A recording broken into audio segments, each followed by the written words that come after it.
tem lembrança que mora no cheiro. Um cheiro que chega antes mesmo da gente saber de onde vem. Cheiro de forno a lenha, de polvilho tostando devagar, de café passado na hora. Na roça, o tempo era outro. As manhãs começavam cedo, mas sem pressa. O silêncio do mato era quebrado só pelo canto dos passarinhos e pelo estalo do fogo aceso no fogão. Lembro bem da massa sendo preparada com as mãos, sem medida exata, só no olho e no sentimento. Polvilho, ovo, banha de porco. E aquele cuidado com cada detalhe, como se o mundo parasse ali. A bacia grande no canto da mesa, a colher de pau marcando o ritmo e a gente em volta esperando a primeira fornada sair. Era quase um ritual. Assar biscoito não era só cozinhar, era guardar o tempo dentro do forno. E quando o cheiro se espalhava pela casa, parecia que tudo se ajeitava por dentro também. A gente comia quente, às vezes queimava os dedos, mas era ali que morava o gosto da infância. Hoje, cada vez que essa receita volta, é como se voltasse também um pedaço daquilo que a gente nunca esqueceu. A poeira da estrada, o cheiro do mato molhado, a calma dos dias sem relógio.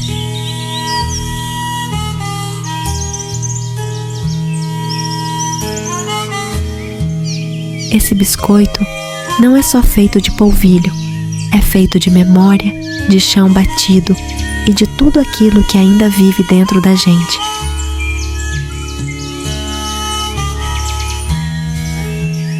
Domingo, lá na roça, não era dia qualquer, tinha cheiro diferente, barulho de panela cedo e aquele movimento gostoso da cozinha cheia. O almoço era um tipo de celebração, e quando tinha frango caipira, aí sim era dia de festa. Frango gordo, criado solto, cortado com calma e levado pro tacho para cozinhar no tempero que só o tempo sabe ensinar. O caldo engrossava devagar, soltando o cheiro forte da roça.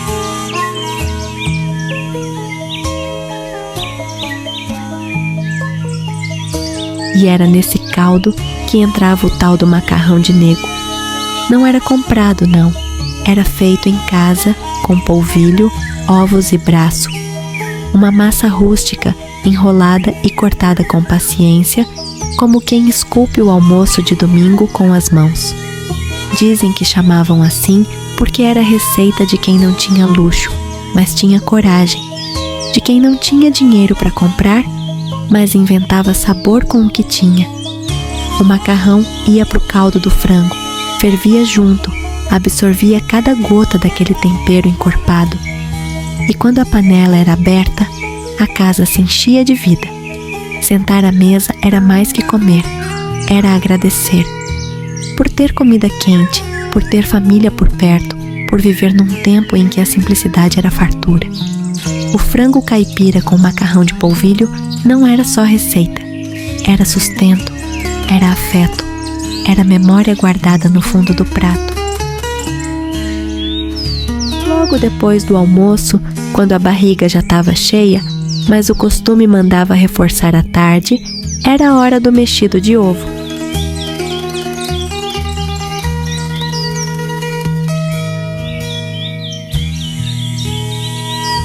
Dois ovos fritos no fogão, com a gema bem dourada, misturados com farinha de milho e um tiquinho de açúcar. Simplicidade que sustentava. Era receita de roça de quem sabia transformar o pouco em muito.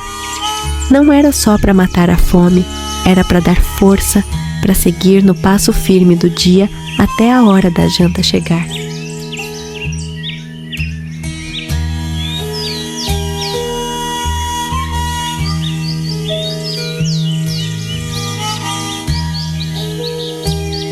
Depois do almoço, enquanto a casa silenciava e o tempo parecia andar mais devagar, começava o preparo do doce de leite. Era quando sobrava leite da manhã e ninguém queria desperdiçar. A comadre trazia o que podia e dali nascia uma doçura simples, mexida com calma, açúcar e uma colher de pau.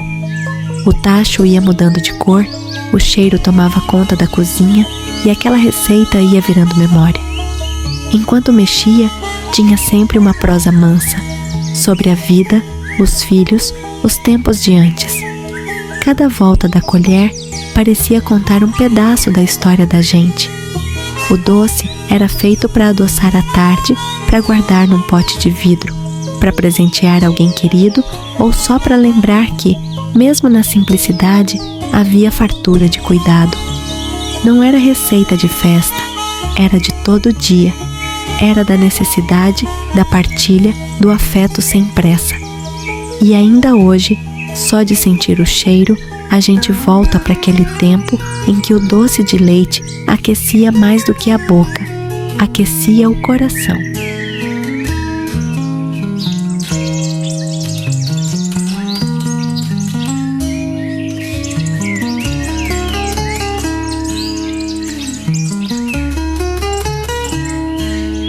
Quando a tarde ia passando devagar e a brisa começava a esfriar os ombros, era a hora da última tarefa do dia. A cozinha se enchia outra vez, agora com o cheiro doce e salgado da pamonha. Fazer pamonha nunca foi só cozinhar, era rito, era roda.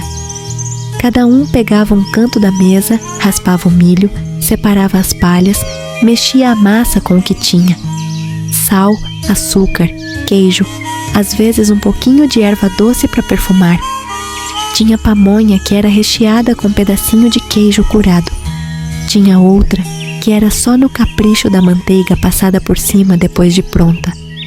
As mãos ficavam amarelas de tanto milho ralado e a conversa ia solta. Falava-se do dia, do tempo, da saudade dos que já foram. Enquanto se amarrava a palha, parecia que se amarravam também os sentimentos bons. A água fervia devagar, e no borbulhar da panela o silêncio chegava. Era como se a casa suspirasse. A pamonha, quando pronta, era repartida. Ninguém comia sozinho. Tinha gosto de partilha, de promessa feita e cumprida. Ali, entre as mãos sujas de milho e os olhos cansados do dia, se encerrava mais uma jornada simples, mas cheia de sentido. Porque a vida na roça ensinava que o sabor do fim do dia não vinha só da comida, mas do tanto de amor que se colocava em cada preparo.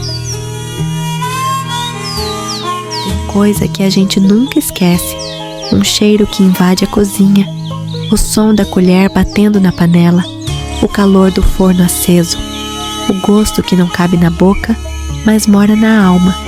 Essas receitas, simples, tão nossas, são muito mais do que comida. São herança, são pedaços de tempo guardados na memória, um jeitinho de trazer de volta quem já partiu, de fazer reviver os domingos em família, a presença firme da avó que ensinava com o olhar e com as mãos. Cada biscoito, cada pamonha, cada prato servido nesse documentário é um retrato da gente, do nosso povo, da nossa história, da força silenciosa de quem aprendeu a fazer muito com tão pouco. Santa Vitória é feita disso também, de fogão aceso, de quintal batido, de abraço na porta da cozinha. Ser mineira é carregar esse orgulho no peito, o orgulho de cuidar, de acolher, de cozinhar com alma. E toda vez que a gente volta para uma receita antiga, a gente volta para um tempo em que tudo era mais lento, mais amoroso, mais inteiro. Porque no fundo é disso que a gente tem saudade, de quando o alimento era afeto e o amor cabia inteiro dentro de uma panela.